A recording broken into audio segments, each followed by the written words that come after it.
Is this increase in VAT from Jan 2024 too much of a burden on the people given that they're already facing a rise in cost of living? I would say that yes, it is a burden. The people have gone through a lot. I mean, the poverty rate has gone from the number of people going into poverty or being in poverty has gone from 3 million to 7 million. There is a lot of suffering. A rise in VAT would also be a sort of a, in my opinion, unfair because it is still indirect taxation. So here again, our ratio, direct to indirect ratio, is still, as the minister says, trying to get it to 30 to 70%. What I mean is, you see, indirect taxation like VAT and others, somebody who is from a poorer background and a richer background, they sometimes tend to pay almost the same amount as they consume most of the products, like on a similar scale. But Sri Lanka has had a history of low direct taxation. Like, for example, if you look at personal income taxes, there's only 300,000 filed, and out of them active only 60,000. So which is a very, very low amount for a population of 22 million.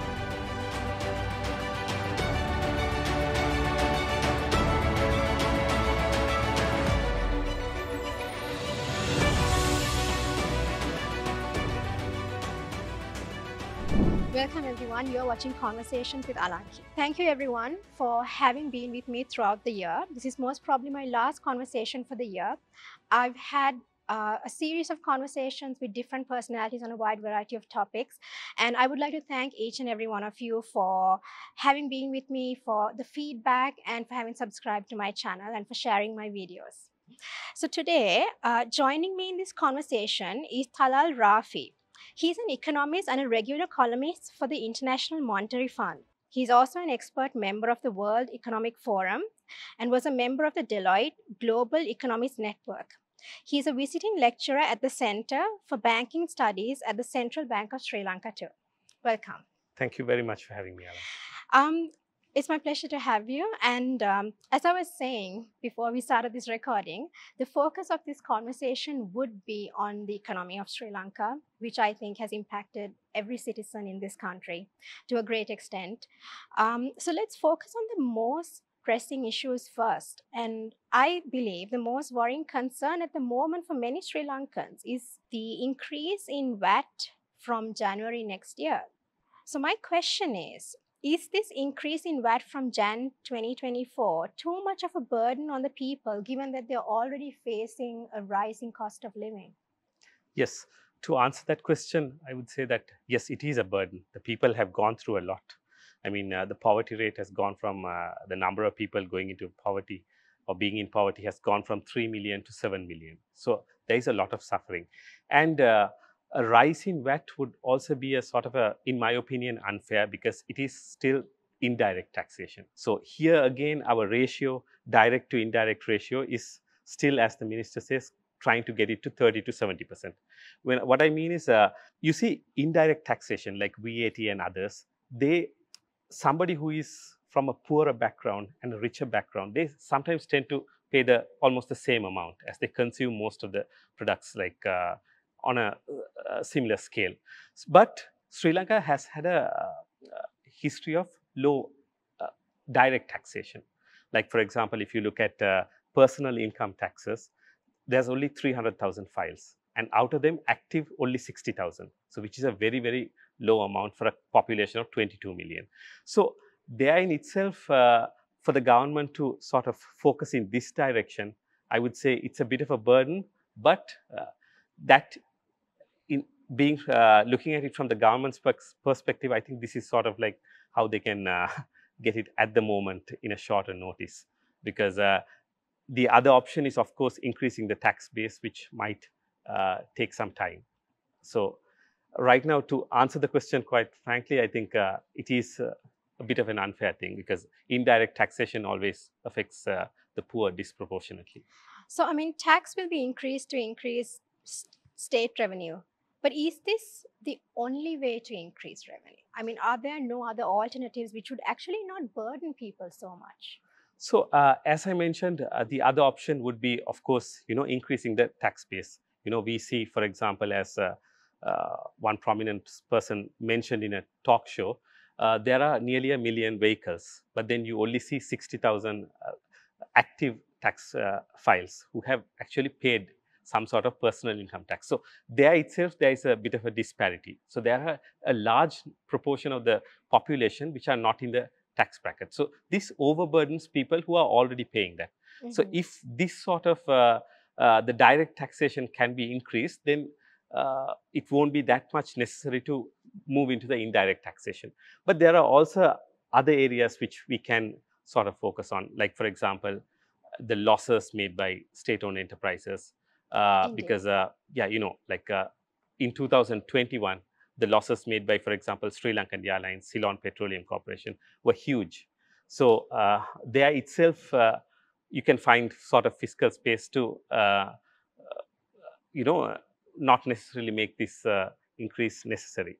So these are some of the options that the government can look at, but those of course take a bit of time. Have any steps been taken to actually look into these state-owned enterprises? I mean, if so, what are these steps? So I think a number of state-owned enterprises have been sort of put out on notice for privatization or certain selling of certain percentage of their shares, like Srilankan Airlines, Hilton Hotel, and others, and also the two state banks itself, 20% of them. So that, I believe, is going in a right direction. But as a whole, you know, we need to move a bit faster. So just moving on just a few SOEs at the moment would be a bit too slow, in my opinion. We need to really move a bit faster, because another point, just to go back into a bit of history so that we understand the crisis, is that if you look at Sri Lanka, we were one of the earliest to open our economy in 1977, Sri Lanka and Chile. But Sri Lanka, you know, if you look at India or Thailand, after they did their hard reforms, they never went back to the IMF. But Sri Lanka has been a very frequent visitor. And one point is because we did not open our economy enough. Because when you see two things, one is, I can speak about this later, is that Sri Lanka is considered one of the most protected economies in the world. So you can't really say President J.R. Jayawardena opened the economy in 1977 and at the same time call yourself the most protected economy. So much of trade barriers. But at the same time, coming on to the SOEs, in 1977, though we sort of liberalized our economy, we still left over 500 state-owned enterprises. Usually when an economy is liberalized, there is a large-scale amount of privatization that happens, because it's not just about the burden, but it's also that when you call yourself a liberal economy, but at the same time you have, out of the 500, over 100 have commercial interests. So that is like the government, which is the policymaker and the regulator itself, is directly involved in commercial SOEs that are competing with the private sector. Like for example, hotels, Hilton Hotels, or insurance, banking. So here there is a lot of, or even supermarkets, Satosa. So there is competition with the private sector. So this sort of like, you can't really call this a liberal free market economy, because it's just, on one thing, it sort of disincentivizes investors from coming in, because when you know the government itself is a competitor, and you know when literally all these years the SOEs have been getting almost a blank check from the treasury to run. Private sector don't have that. I mean, they have to mortgage whatever they have, or borrow, or go out to the stock market to get money, and then that's how they build up their companies. So here you find these state-owned enterprises which have sort of unlimited government backing coming and competing with them. So this sort of distorts the market, in my view. So here again, not only to increase government revenues, but also in sort of provide a more liberal economy which can grow faster. I think it's time to not just privatize all. I believe that there are a number of SOEs, government institutions, that should be owned by the government, like education, health, and others. But there are certain things, I'm talking about privatization of entities with commercial interests, like hotels, like airlines. I mean, these are things which the private sector can play a larger role in.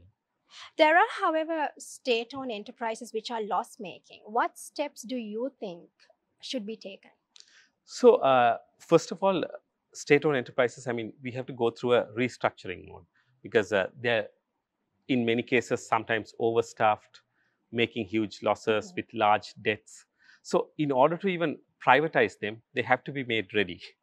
So these are the steps that need to be done. So just on the topic of SOEs, also another thing we need to mention is Sri Lanka has a very large public sector, 1.4 million people working for the public sector. So this is a very large percentage of the population. If you look at it, 1 in 6 of the people who are working or looking for work are in the public sector. So it's not only that, it's just a crowding out effect. And the effects are not just this, but to sustain such a large public sector, we have been literally doing it through two ways. Like just to speak about Sri Lanka, in the last 75 years, we have only been able to have a primary budget surplus in 4 times, only 4 times in 75 years. So by primary budget surplus, I mean revenue minus expenditure minus the interest payments. So even if we take the interest payments out, interest payments is right now taking up 65% of government revenue. So even if you take interest payments out, we still have not been able to balance our budget for 71 out of 75 years. So that's how disastrous the fiscal management of the country has been. So one reason is because of sustaining a very large public sector. So here again, the government has been doing it through two ways. One is, of course, monetary financing, that is the central bank printing money.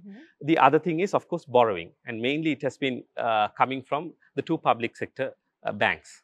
So here again, there has been a sort of a crowding out effect. So that means when the government itself is borrowing so much money from the public banks, it means that the banks don't have enough to give to the private sector. If you look at the year 2000, about 80% of the state bank lending was going to the private sector. Now it's come down to 50%. I mean, half of it is going to sustaining the government. So that is the issue we have. But at the same time, I'm not saying that the state-owned enterprises or people working in the public sector are not doing a good job. Some of them are amazing. But it's just that when you have such a large public service, it's that even the people who are doing a good job are not paid enough. So sort of like coming from I mean, everybody has to look at their own needs at the end. So very highly talented people either move to the private sector or move abroad.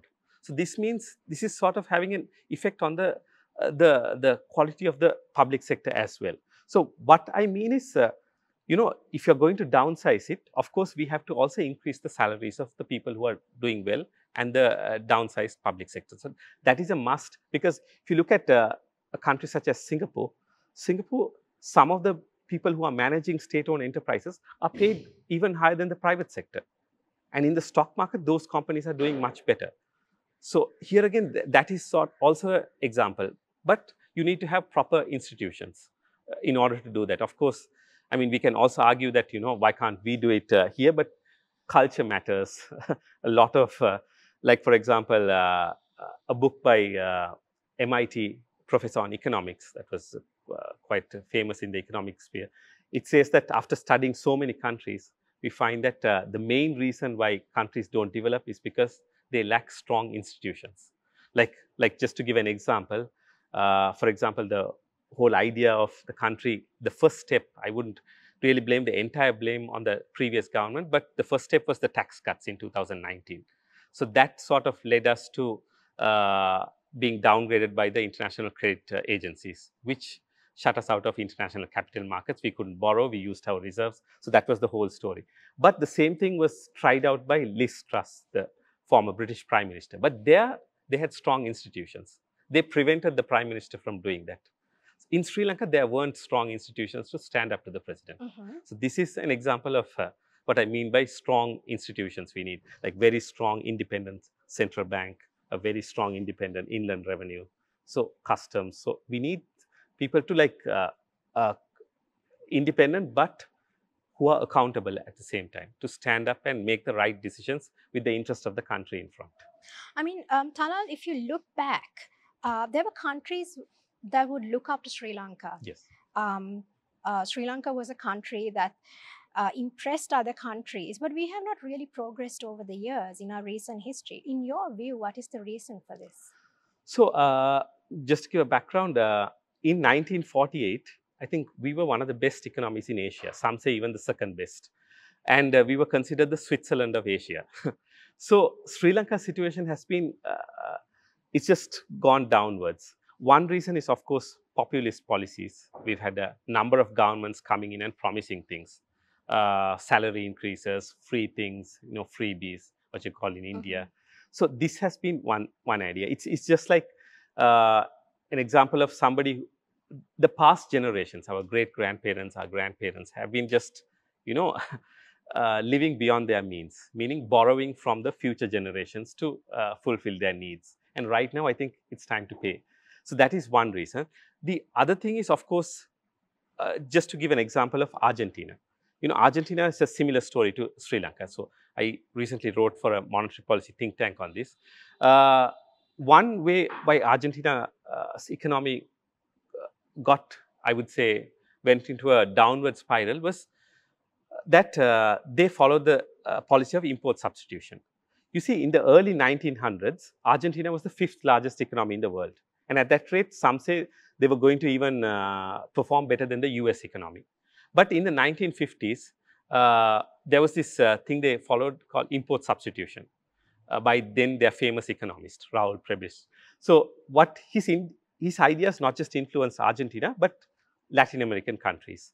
The idea was, let's put tariffs so that our own industries can grow and we'll try to be self-sufficient and produce everything within our borders. So obviously then you don't have the sort of comparative advantage that other countries would have. Like for example, it wouldn't be ideal for Sri Lanka to shut its borders and try to produce a phone on its own when you can get something cheaper from China. Indeed. So what Argentina did was they focused too much on trying to produce everything. So their agricultural sector, which was performing very well, got neglected. Then they didn't focus much on copper. Chile used copper to rise up. So, so these things were neglected, and then they went into a downward spiral because of the import substitution policies. But the person who advocated for this itself later came to regret this. But still, I think the policies were followed by a large number of countries, including India, Sri Lanka. We tried it fully in the 1970s under former Prime Minister Srimawa Bandaranaike. But I feel that after the mid-2000s also, we sort of looked into that direction, sort of looking inward, like trying to be self-sufficient, trying to produce whatever the investments were used to build large, tall buildings, but not focus towards the tradable sectors. But what is one thing that is very surprising is that in 1977, when we opened our economy, our non-tradable sector was just 56%. But now, I mean, it should have gone down, but now it's come up to 75%. So it's sort of like gone the other way around. So this was actually not going to be a question, but now that you tell me about all of this, looking inwards, I mean, and having and making policies which are just popular, don't you think this is something that every government has been doing? Yes. So this has been something that most governments have been doing from the past, because that is one way to get elected. So to be very frank, when people ask me, the politicians, for the past 75 years, the 225 had done this, I'm being frank and saying that, the politicians made these promises because that's what the people wanted. So it's like the board making decisions because that's what the shareholders wanted. So it's like they voted for, rice from the moon, or free fertilizer, or a 10,000 rupee salary increase. So this is what actually the people wanted. But I wouldn't really blame them, because most of them didn't know the consequences. But this is what it has led to, the situation where we are in. So it was just, when you mean by populist policies, just unsustainable. So what the idea is because by giving these, we are going to eliminate poverty through a socialist system. But some of the best examples of elimination of poverty is by economic growth. Look at like countries such as South Korea. They grew at like over 7% a year, and they eliminated poverty entirely by economic growth. So if we are going to rapidly, we can focus on growth. Of course, there is going to be inequality. Obviously, if we grow in such a way and become probably an advanced economy or something like South Korea, of course, the richest person's earning when compared to some of the poorest is going to be like much wider. But I ask people, why do we look at it in that way? Why don't we look at it as the base? what does the poor person's thing goes? What if it goes from $2 a day to 200?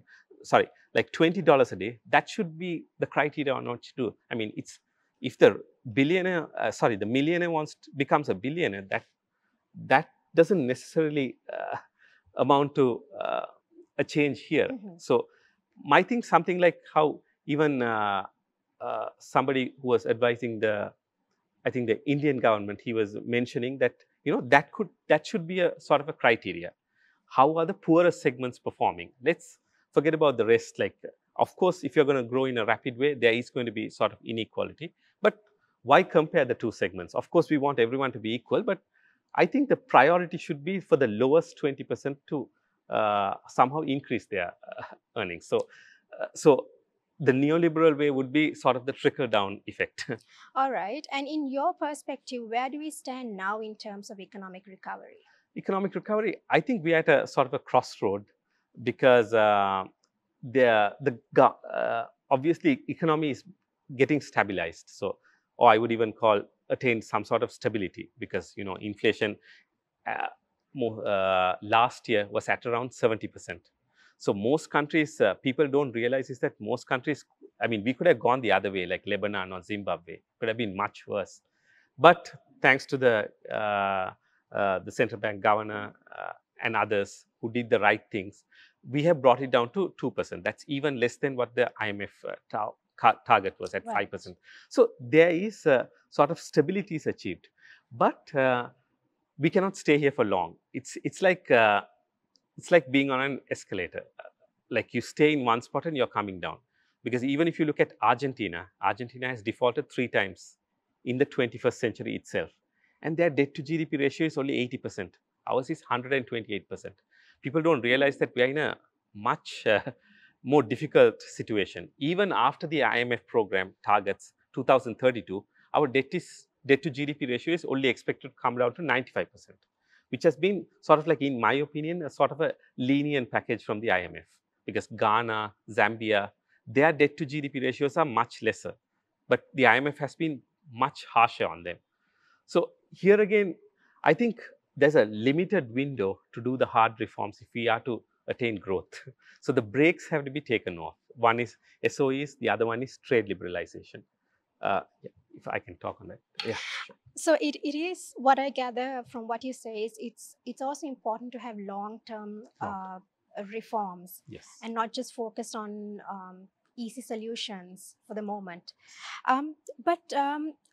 Something that I'd like to know your views on this. There are laws and a legal framework in place in Sri Lanka, but there's still corruption. And corruption has been a problem throughout in Sri Lanka's recent history. What needs to change? So, I mean, where are we going wrong? How is it possible that so much corruption takes place? Yes. So, speaking about corruption, before I go on the need to eliminate it, I just want to mention that there are certain views that, if we eliminate corruption, it's going to solve all the problems in the country or most of the problems. But let me just say that according to Transparency International, if you look at countries such as Bangladesh and Indonesia, they are more corrupt than Sri Lanka. But they were posting like 6 to 7% economic growth, and their economies, though not perfect, are doing much better than Sri Lanka. But at the same time, I'm not. This is not to say that corruption should be allowed; it should be eliminated. And the IMF itself has done a diagnostic report on this, which is the first for an Asian country. So that's the importance. But speaking of corruption, a lot of people look at it as sort of bribery and others, or the amount of money that's taken. But the bigger level corruption is policy level. So where policies itself are changed in order to help a certain segment of the population. So that sort of corruption has been something that is hidden. It's very difficult to find out or even to accuse someone of. But that is a level of corruption that has really destroyed not just countries such as Sri Lanka, but many others. And what can be done to bring in more foreign revenue? Foreign revenue, you mean foreign direct investment? Yes. So here again, just to speak about the situation of the country, I'll just speak about trade. Like, for example, to get foreign direct investment, let's face it, the country is pretty small, 22 million people, a GDP of just over 70 billion US dollars. So here again, most people who want to invest here, they're not looking at the Sri Lankan market. They want to sort of look at the rest of the region where they can find Sri Lanka, uh, where Sri Lanka can sort of contribute in value addition to their global supply chains. So here again, just a few stats. About 70% of global trade is supplying global value chains, like supplying value chains of Apple uh, or Toyota. Sure. A good example is Mr. Rohan Pellavath. He makes sensors for automobile companies like Toyota and Nissan. So that is a sort of a niche in the value chain. So that is how most trade is happening, like Vietnam, China. They worked on this and that is how they became successful. So here again, when 70% of the global trade is like supplying value chains of large multinational companies, we should get away from this notion that you can produce A to Z within the country and sort of export. Those days are gone, because as Professor Premachandra Athukorella, a very famous Sri Lankan economist, says, for China to produce an iPhone, they need to import components from 43 different countries. So how can we be self-sufficient and produce goods on our own? So of course, we may be able to, but it will come at a higher cost, the opportunity cost. And talking about multinational companies, the need to attract them, you see, about 64% of global exports are done by multinational companies. 82% of knowledge-intensive exports are done by multinational companies, 82%. So that's a huge amount. So even if you look at Vietnam, Vietnam is seen as uh, the poster boy in the economic circles right now because of their rapid growth in exports. You see, 70% of Vietnam's exports are coming from firms within Vietnam that have some sort of foreign direct investment. So that is extremely important if we are going to move. And the other thing is also we need to sort of concentrate or look at where our comparative advantage is. If you look at trade, 40% of global trade is concentrated trade. That is, the products are only made by 3 or less countries. Like soybean is made by Brazil or US to a large extent, semiconductors by Taiwan. If you look at Costa Rica, which is very similar to Sri Lanka, they are focusing on medical equipment. So if you find a niche, sort of like in the global trade, and if you can get large companies and concentrate on that, that will be one means of attracting foreign direct investment, because people would want to. And the other point is, of course, free trade agreements. You see, Chile and Sri Lanka opened their economies at the same time. They were among the first from the developing world to open their economies. But Chile right now has a GDP per capita of 16,000 US dollars. It's a developed economy. We are at $3,200, almost 1/5 of their GDP per capita. Chile has 46 trade agreements, 46. Sri Lanka has 3, the FTAs. So here again, that's the thing, like we have, by not opening ourselves to the world, and if you look at trade facilitation, the ease with which you can import and export, we rank even worse than least developed countries. So those are some of the issues. So we need to have a robust place where we can import and export rapidly. Vietnam has a export to GDP ratio of over 100%, but the import to GDP ratio is also very high. Same with Switzerland, Singapore. So we can't like say we don't want to import but only export. That doesn't work. Sure. And finally, I think our audience would like to know, what does the near future look like for Sri Lanka? So the near future, I think, in my opinion, a lot depends on the presidential elections or the parliamentary elections and what sort of government that's going to come in. Because right now we have achieved some sort of macroeconomic stability, but it's not like those days. We achieve stability and then we say no to, we walk out of an IMF program. This time it's different, because one is we have gone as a bankrupt nation, and a lot of other countries may take some sort of a hit on what they have lent. So they're going to make sure that we are going to toe the line. But even after that, if we are going to sort of walk away from the IMF program, disregarding all this, the next time we default or anything, nobody's going to show mercy on us. So this is literally your last chance. And even the president, I think, has said, like, if there is any alternative to the IMF program, please show. But in my opinion, there is no alternative, because our debt is too high. So And you kind of need that security. Yes, we need the security because you see, even the financial assurances given by these bilateral countries such as China or India, they're sent to the IMF. They're not sent to us. So the IMF is like sort of people, there's a very popular thing saying that, the IMF is just giving $3 billion. If we get one major investment, it will sort everything. No, the IMF is like an auditor, like KPMG or Deloitte or PwC. The investors or the creditors are not going to negotiate their debt restructuring because of the trust they have in the IMF, not in the trust they have on the Sri Lankan government, which I don't think they have because we are rated as a default So you're nation. saying it brings in a lot of security and credibility. Security and credibility. So the IMF is sort of like a catalyst for investment. So under that program, the investors, they are rest assured that the IMF is keeping a watch on on Sri Lanka to keep everything in line, especially the fiscal side. So that is one area. But talking about, as I mentioned, in the near future, a lot depends on the elections. So my advice is for people watching, of course, everyone has their right to vote for the candidate or party they like. But always, the problem with Sri Lanka or South Asian countries is they look at sort of the personality. Somebody is very charismatic and they vote. And it's like, we need somebody to save them, like somebody who can really talk. But what I say is, look at the policies. Like, what are they saying? Is it practical? Has it been achieved in other countries? Like, for example, following a thing where, tightening trade, import substitution, freebies for the poor. I mean, these have been good for the country in the first few years, but look at where it has brought us.